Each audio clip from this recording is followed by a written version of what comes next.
Thursday, April 5th, 2018, Monaco 64, home of alternative economics and contrarian views. Aside from looking at the market early on today, I want to talk about gold, not the technical picture, not the price, but about the nature of gold and what it is. And I'm going to be looking at a Pocketbook of Gold by James Sinclair and Peter Carlin. A survival manual for monetary mayhem. Very applicable in my opinion. Things might look good above the surface, but there's a lot of things going on that I think make it even more necessary to hold physical gold or silver to be protected financially. And I'd like to thank again all the people who have donated to the channel, who have contributed to Patreon. Yeah, that's really great. And yeah, if you haven't contributed yet, there's links below in the description. I've also got now t-shirts and mugs for the channel. It's a 23-day campaign. Still got a few days left. I can always change the design. Let me know if you have any suggestions. So it's 10 past 8 a.m. First of all, I'm going to look at the markets this morning. Yesterday, the markets changed around as the U.S. came in a lot. Was it manipulation or is it just the ebb and flow? The Dow looked precarious. Gold was almost at 1350. Silver, that's what worried me yesterday. Even though gold was doing well, was that silver was underperforming a lot. And then I noticed when the US came in, just before the stock market opened, silver went red, while gold was still up over 12 bucks. And I said, this is bad news, because that's one of the signs that you have from the manipulators. Whenever silver isn't able to do as well as gold, they come in and just smack silver, and that's a sign that gold is going to be hit by the manipulators. Am I worried about the gold price? No, I still think we're consolidating and it's still bullish. Silver as well. Stock market, of course, finished up well yesterday, and this morning it's up again. So where are we this morning? Gold continues lower, which is not surprising. It's over $20 from the high yesterday. It's at $1324.60, right near the lows of overnight. It's down $8.30. Silver, $16.19, down 10 cents. So disappointing, but both down 0.2%. The Dow's up 130, 0.5% at 24,390. I've looked at the chart. I'm not going to put the charts up this morning, but I think we could go higher, but there's going to be a lot of resistance around 24,650. There's a trend line there coming from the high on the 26th of January. No, the Dow has rebounded a bit from the recent lows, but still doesn't look good at all, in my opinion. So it's up 0.5% this morning. S&P is up 16 points as well, 2660, 0.5%. The Nasdaq is up 1%. The Nasdaq 100 futures up 66. Currency-wise, the pound's a bit weaker, down 0.2% at 140.50. Euro as well, same percentage amount.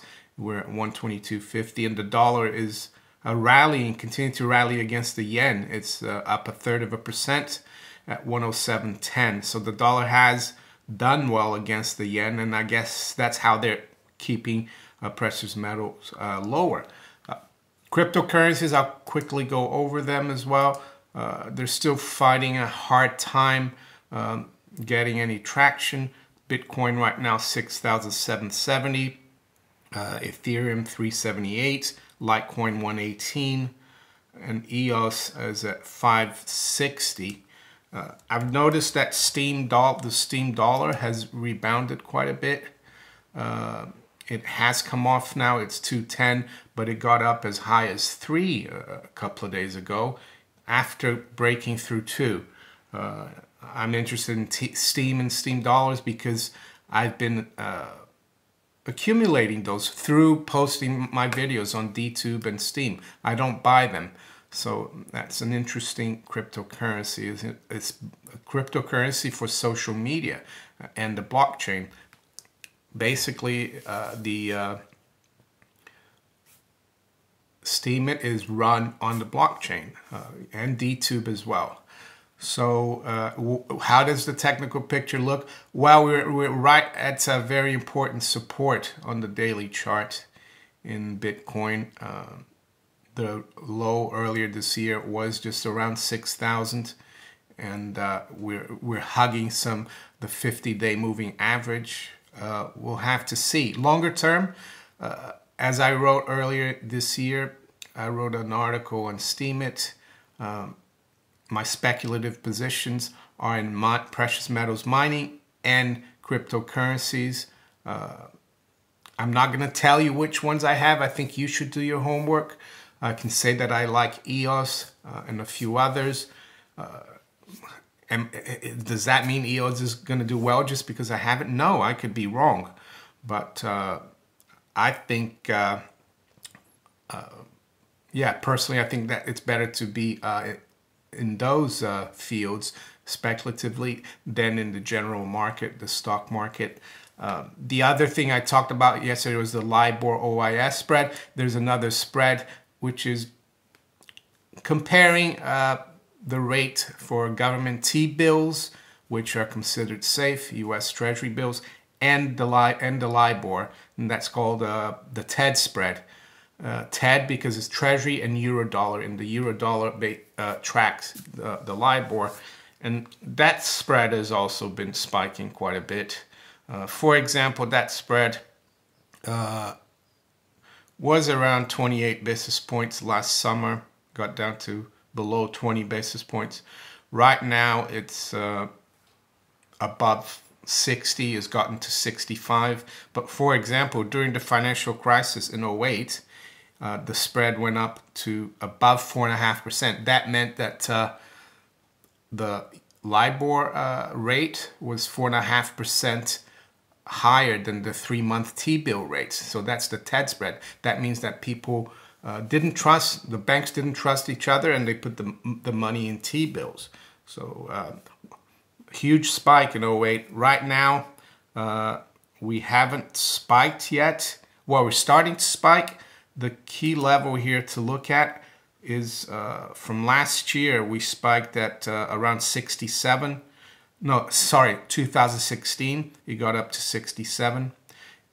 If we break through that level, that could be interesting to look at. And the reason I'm looking at the TED spread instead of the LIBOR OIS is because I haven't found any charts or anything tracking that spread. 10-year yield is bottomed a few days ago around 273, and now we're back up. We're at 282, so that's continuing to rise. So back to the Pocketbook of Gold. I want to look at a few parts of the book, not the whole book. Chapter 2, What is Gold? And I'll read through it and comment as well. Not surprisingly, when discussing an emotional subject like gold, there is widespread disagreement about what exactly gold is. Many call gold a commodity. Well, that would be the mainstream media. They don't even look at it. They don't even know the history, the monetary history, like it says, just as a commodity, and look towards its relationship with other precious metals like silver, platinum, and palladium to assess fundamentals and anticipate price action. Well, I would say silver, I look at that relationship. Market analysts have also long depicted a symbiotic relationship between gold and crude oil, seeing them as closely aligned barometers of inflation that should roughly move up and down together. And it goes on to say, the question to explain gold's supply and demand fundamentals leads some analysts to write at length on topics ranging from jewelry demand in India and gold used in computers to lengthy tomes on the production potential of various geographical regions and specific mines. Yeah, I don't agree with that. The reason why gold is money is because supply and demand doesn't matter as much in other commodities, because even though it's a rare commodity, it's all the gold that's ever been mined, it's still in existence. So a change in supply and demand doesn't really affect the price, in my opinion. Back, for example, during the gold rush in California in 1849, yeah, there was a huge amount of gold found. It might have impacted a bit the supply and demand dynamics, but it was mostly a local thing. You had actually quite a bit of inflation within California. And why did you have inflation? Because you had a lot of gold.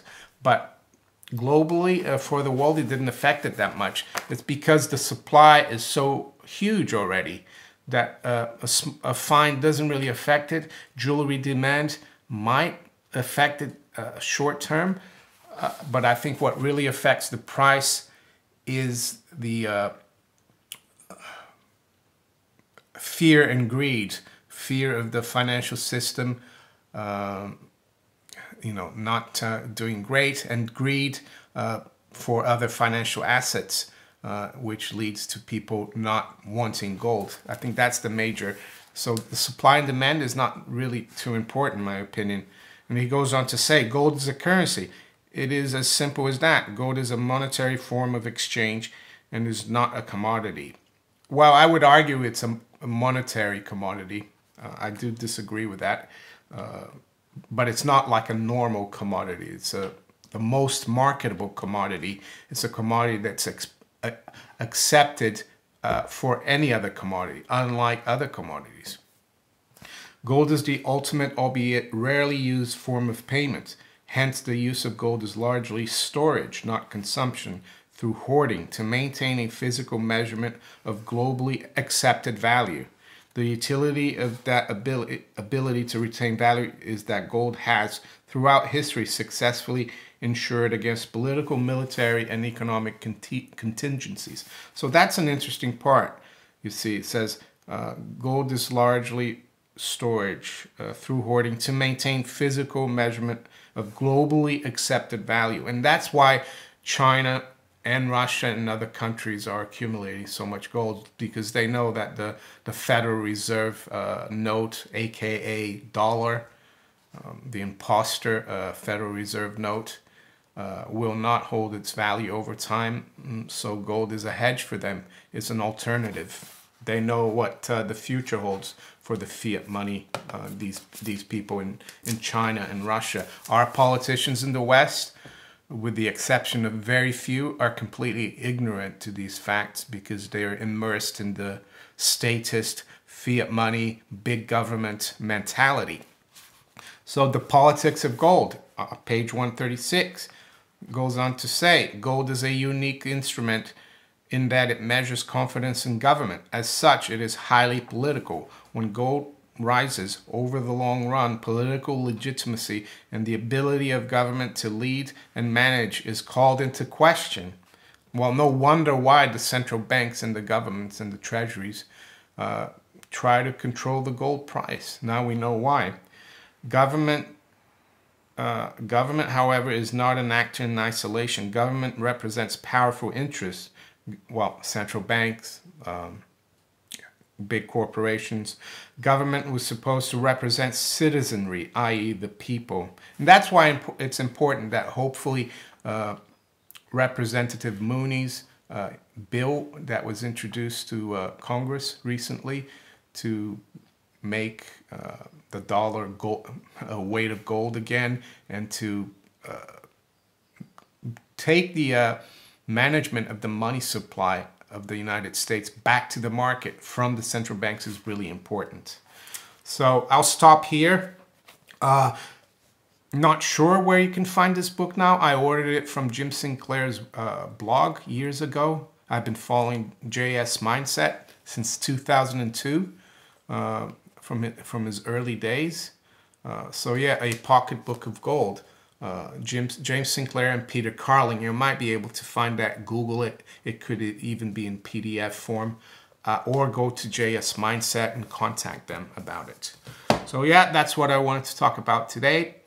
Thanks for watching. If you enjoyed this video, please like, share it, subscribe to my channel if you haven't yet, and you can also follow me on steemit.com, which is linked to DTube, and on Twitter, and I'll talk to you later. Bye.